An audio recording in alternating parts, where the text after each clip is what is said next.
I've been dead for almost 5 weeks now. It feels different than you might think. Of course, I'm not really dead.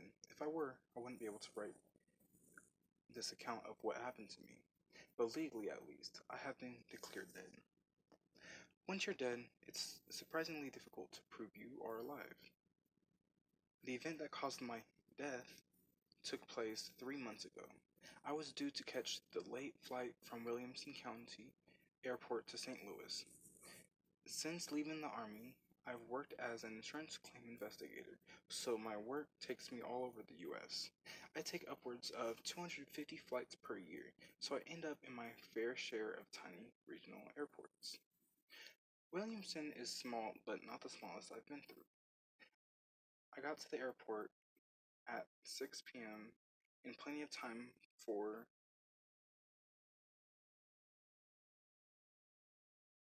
the 9:45 flight. I grabbed a sandwich at the restaurant, made some calls, and caught up on some admin. The airport was quiet, but there was enough people around to make what happened to me seem all the stranger. An announcement was made that my flight was delayed, a technical problem. To blame. No stranger to delays, I just pulled out my Kindle and started on my latest book. I must have drifted off.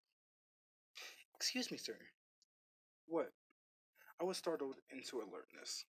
A very heavily made up flight attendant stood over me, her overpowering perfume sweet, sticky, and cloying. I'm sorry to trouble you, sir, but you are about to board the St. Louis flight. Great, thanks. I looked around. Everyone else must have already got on the plane. The airport was deserted, lights off and shutters down, a ghost town. My watch told me it was 11:53 p.m., a lot later than I expected. When I boarded the flight, it was empty. It was completely empty. I have been on plenty of flights with just one or two other passengers before, but never a whole plane to myself. Ever officious, the flight attendant showed me to my seat, despite the obvious fact I could sit anywhere and it wouldn't matter. I hurriedly stowed my jacket and laptop case in the overhead compartment. She went through the farce of her safety demo whilst I had my head down reading my book. Takeoff was smooth, but as we reached a certain altitude, I felt this familiar buildup of pressure in my ear and swallowed. Everyone knows the sensation of their ears popping. This was at once the same and yet completely different. Sir, you need to fasten your seatbelt. The words were clear, but the voice was insubstantial, insubstantially a whisper. I turned around in the direction of the voice, expecting to see the flight attendant behind me. She wasn't there. I leaned into the aisle, and I could see her at the front of the plane. I was only 6 rows back, so I guess I could have heard her voice from here. I was just so sure it came from behind me. I passed it off as some trick of the acoustics, my own heartbeat seeming to echo around the empty plane. But when I looked up, the seatbelt sign wasn't on. I shrugged and went back to my book. Cruising was uneventful. The background hum of the air conditioning combined with my own tiredness and the subtle cabin lighting giving a sleepy, dreamlike quality to the flight. As we began to descend, my ears popped again. Excuse me, miss, what's happening? A man's voice this time, again clear, but an ethereal whisper. The situation was beginning to feel very weird. I could see that there was no one else on the plane. It's nothing to worry about, sir. If you can just stay calm and keep your seatbelt on, it's just some turbulence.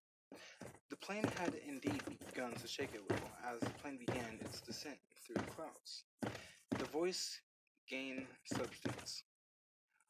Others joined in. They were noisy now and nervous. Help. Everyone, can you please remain calm and seated?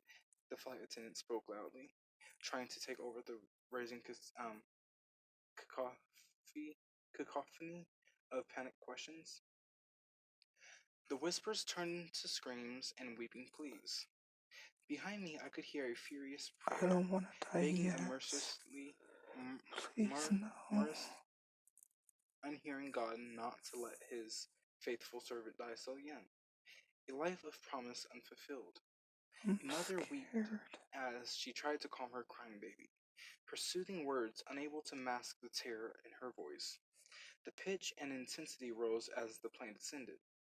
The noise, a maelstrom of competing sounds.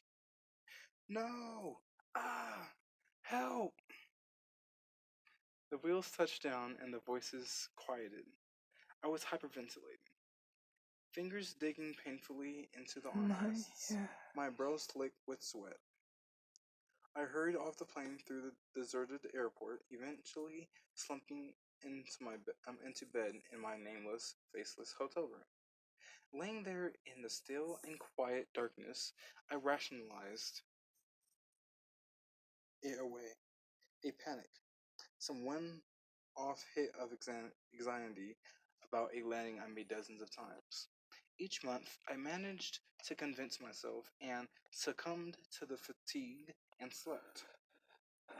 In my dreams, I could hear moans of pains and anguish, then silence.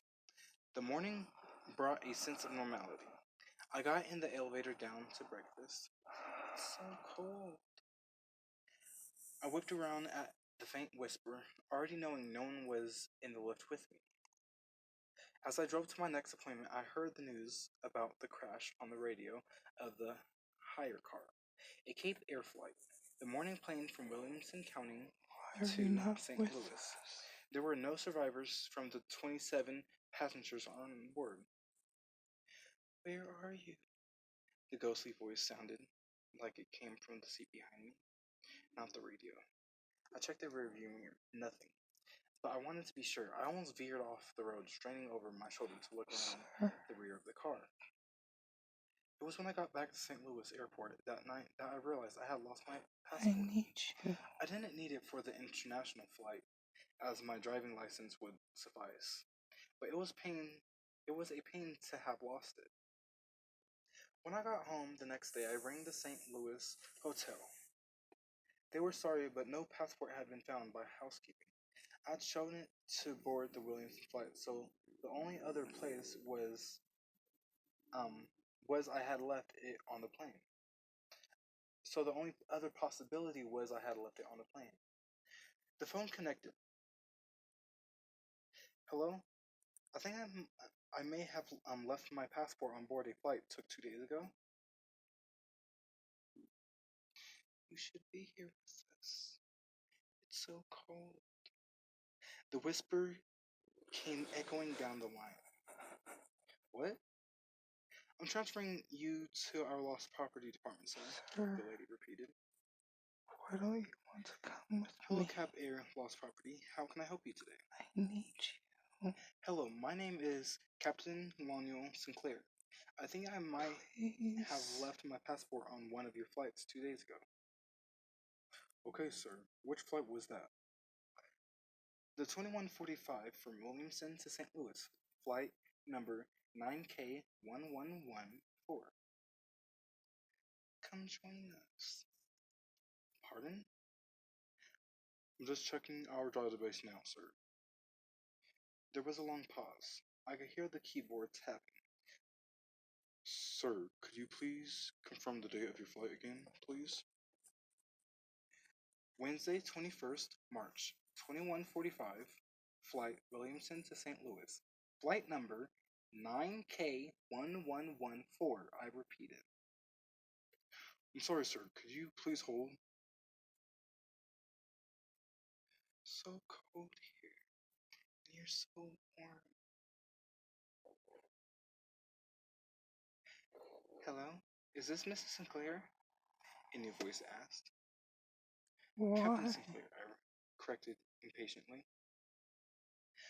I'm so sorry, Captain Sinclair. Can I please just check the details of your flight you think you lost your passport on? Of course, I said, bearingly trying to hide my frustration whilst I repeated the details. Captain Sinclair, I'm afraid that flight was cancelled on March 21st due to technical fault with the plane. It's not possible that you were on that flight. Could it have been another day? You should have been with us. I I'm not wasn't mistaken. ready. I took that flight. I'm looking at my boarding card I stub right now. need you. I have a receipt from the restaurant in Williamson Airport and a receipt from the hotel I stayed in St. Louis that same night. It wouldn't be possible. That wouldn't be possible unless I took that flight. Unsettled and on edge from the last few days, I was losing my temper with this fool woman. Sir, the evening flight was cancelled, and the plane that was due to make that flight was involved in a crash the next morning. You may have heard about it on the news. You can't have been on that flight. The call ended after more confusion and flared tempers. The police called to my home that same day. They came expecting to explain to my wife that unfortunately I was registered as a passenger on the flight, that the burnt remains of my passport were found at the crash site, and that the only unidentified remains from the 27 passengers on board were likely to be mine. Imagine their surprise when they saw I was at home safe and sound. They know you should be here with us. The whispering voice told me while the officer spoke to my wife and I. Why you? Thus, confusion about my status as living or dead began. Dental records of the unidentified victim were a match to mine. Whilst I still have my driver's license, the picture is an old one, and in the police's view, proved nothing. Security camera footage from the airport is no help. I can be clearly seen entering the airport. However, when the announcement about the flight cancellation happens, there is no clear footage of me leaving the airport. I made various trips to the local police station and was asked to send my ticket stub to Cap Air for verification. They were baffled. The stub is real enough, but they insisted the flight never took off. 7 weeks into the mess, a DNA test was authorized. My DNA was on file due to a programming I was in during my time in the Army. I was hoping matters would be cleared up quickly. Unfortunately, it was a catastrophic outcome. Both my own and the unidentified body's DNA are a match to my DNA on military records. My own DNA is a 95% match, and the cadaver's a 99 match. Because of this We DNA should have been evidence, together. on Tuesday, 15th May 2018, I was We will declared be legally together dead. forever. The police immediately opened an investigation into my true identity. The living me, that is. Come. Since being declared dead, the voices have become clearer, more frequent, their tones have changed. The living no longer want you. You're free to join us now. Will you come soon? We want your warmth. It's so cold. I laugh a lot. Laugh to keep me from crying. Keep me sane. The world thinks I'm dead, and there are voices in my head. My wife is starting to look at me strangely. I can see doubt behind her eyes. It's gone beyond voices now. I see glimpses in shadows and reflections in mirrors. Terrible things.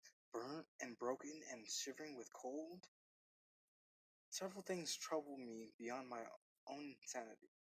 Who is the mysterious charred corpse that has a better genetic claim to my identity than I do? What do I need to do to prove I am alive and who I say I am? The things that trouble me most, though, is my status as one of the dead. If someone who is legally dead is killed, no crime can be committed or even investigated. The voices kept telling them intend telling me they intend to come and claim me soon.